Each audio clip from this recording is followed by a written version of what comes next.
Kalevi saate üks põnevamaid teemasid eelmisel hooajal, see tähendab siis kevadsuvisel hooajal oli Redori majaehitus siin Sakus Tallinna maantee 1 ja seepärast nii kui suvepuhkus läbi sai, nüüd me siin ka kohe oleme, et küsida, tellingud on üleval, mis seal võrgu taga toimub?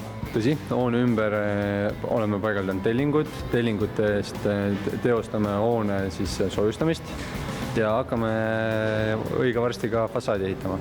Aga kui palju seda soojustust peale läheb, et maja tuleb ju tegelikult A-energia klass? Just nii, hoone on A-energia klassis, soojustus tuleb 20 centimeetrit ja tuleb siis PIR soojustusplaat.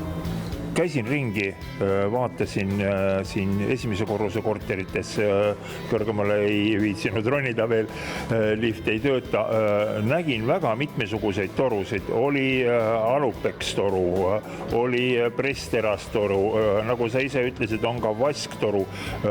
Miks nii palju erinevaid torusid ühes majas?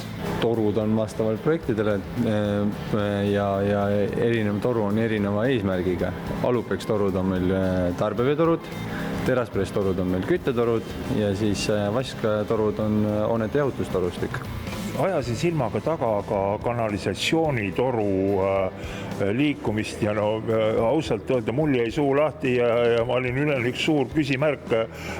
See on arusaadav, vannitoa seinas kanalitorud on olemas, ilmselt üks pesumasin, teine kraanikaus, aga üks kanalitoru viis lae alla. Mis vett sealt tulema hakkab? Sealt hakkab tulema jahutusseadmest siseosast kondensvesi, mille juhime siis ka hoone kanalisatsiooniga ära. Täna ma nägin siin veel ühte asja, mida ma ilmselt viimati nägin siis, kui ma ise alles ehitust õppisin, nii-öelda kohalik segusõlm, tsemendikotid ja liivahunnik. Miks kasutate sellist segu, ise tehtud segu ja kuhu see läheb teil siin? Liivmürti kasutame sellel eesmärgil, et korteritesse võimalikult vähe niiskust ehitusaeda sisse tuua.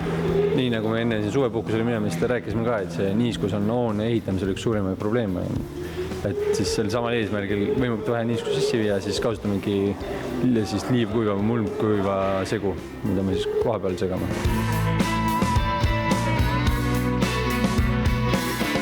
Sellised siis meie suvelõpu muljed siit Sakust Redori arenduselt Tallinna tänav 1. Nagu nägite, on suve jooksul ehitajad väga tublisti tööd teinud ja nüüd sügishooajal, nüüd hakkame siis taas üle 2 nädala siin uudistamas käima, kuidas asjad edenevad.